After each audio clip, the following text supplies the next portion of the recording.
Let's talk about the F80, in case we needed yet more noise added to the cacophony of YouTube videos talking about it, and in case you actually happen to care about my opinion. Now, I probably will never actually be able to afford one of these, either if my investment fund scales or if I sell a ton of watches, and I'll link to both my fund and my watch website in the description below. But I still thought I would discuss the F80 because it has been a little bit divisive, and it's not every day that we've got a new Ferrari hypercar. So let's talk about the engine and the aesthetics. And both of these have triggered a rather polarizing response. A lot of it has not been particularly positive. So I focused first on the aesthetics, and my take is that it's not quite as bad as some people have made it out to be. Now, the area that's been the most divisive has been the black stripe at the front, which of course is reminiscent of the 12 Cilindri, which also had a black stripe. That's the area I really dislike on this car, and a lot of people have said the same. I thought it looked okay on the 12 Cilindri because it had a bit of a throwback vibe to, say, the Daytona, particularly when you looked at how it worked with the lights, and particularly when you looked at how the bodywork was shaped. It kind of looked like the black stripe kind of sat properly with how the bonnet was put together. However, in the F80, I'm less convinced. I'm less convinced because it just seems to be a black stripe that doesn't really make any sense. I don't think it aesthetically works. It doesn't look like it's fitting with the bodywork. It's not really a throwback to anything in the past that had a similar body shape or a similar vibe. It's just there for the sake of being there.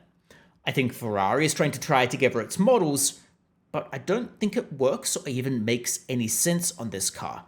It's a stripe for the sake of it. Now, Lamborghini has also in other cars, and admittedly not in hypercars, but in other cars, had weird stripes as well. I didn't like the decals on, for example, the Starato, which I thought looked odd. And I don't particularly like decals on cars in general.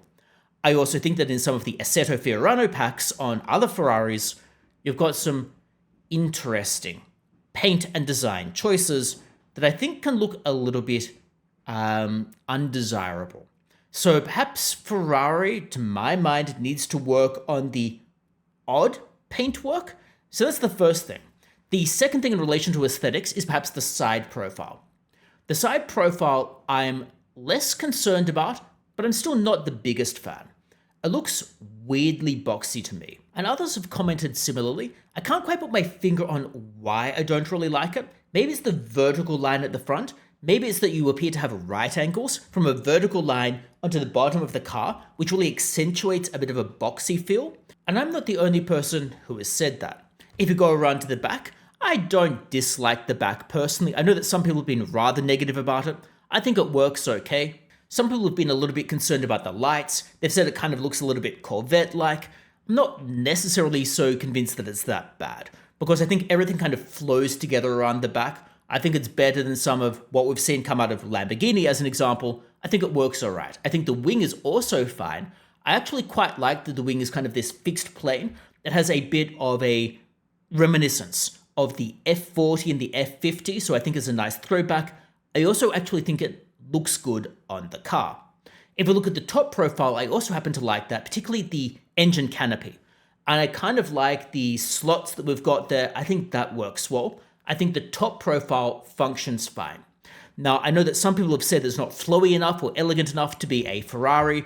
I can kind of see where they're coming from. After all, you've got the look of the Enzo and the LaFerrari. If we look inside the car, I don't really have terribly much else to add there.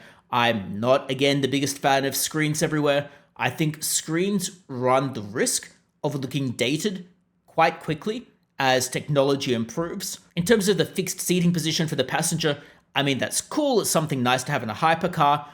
The other thing that has been polarizing has been the engine, and in particular the decision to have a V6 hybrid engine with nearly 1200 horsepower. So we've got a couple of issues to unpackage here.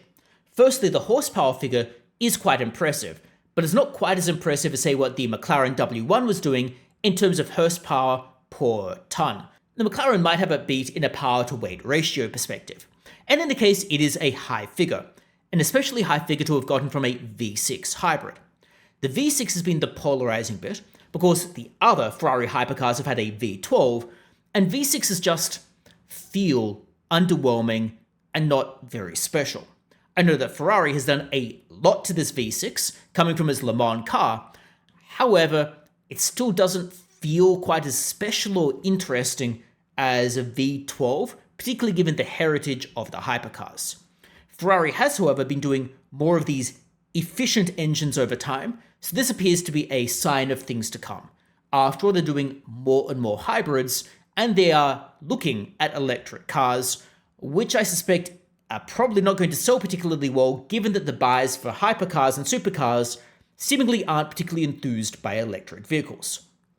The hybrid is an interesting one, and this is not the first hypercar or member of the Holy Trinity to have a hybrid. After all, we need to look at the 918 to see a hybrid. I'm not sure the hybrid has necessarily gone over particularly well, even though it has 1200 horsepower. And the reason for that is probably a fewfold. Firstly, people in this segment don't seem to really care very much about hybrids. People in this segment, to my mind, care more about the mechanical interest of the car. The hybrid doesn't seem to have as much soul as a mechanical car, so to speak. So people aren't as enthused by it. You add on to this the fact that, well, when you've got electric vehicles all kind of go really fast. For example, if you're just interested in straight line acceleration, and admittedly, the F80 is not just about that, but if you're just interested in straight line acceleration, well, you have all of the Teslas, for example, the Tesla Plaid models that do that rather well. So electric vehicles can go fast. So the idea of going fast because you've got a hybrid seems perhaps a little bit less innovative or interesting perhaps to my mind than when you've got a V12. But of course, some might argue there's no point using outdated technology. The other thing to my mind that probably isn't bothering any of the F80 owners is reliability and maintenance. I dare say that maintaining a hybrid in this type of car is going to be a monumental pain, and the batteries are going to be a nightmare to have to replace. Not that anyone is necessarily going to care about it. So I'm not necessarily enthused by this engine either. I quite like the Dodici Cilindri and its V12. I think they could have done a V12 with a hybrid, and that would have been an even better decision for this car. Regardless, I don't hate the car. I think it looks better than some people have made out, but I'm not necessarily excited by it. But let me know your thoughts about the F80 in the comments below.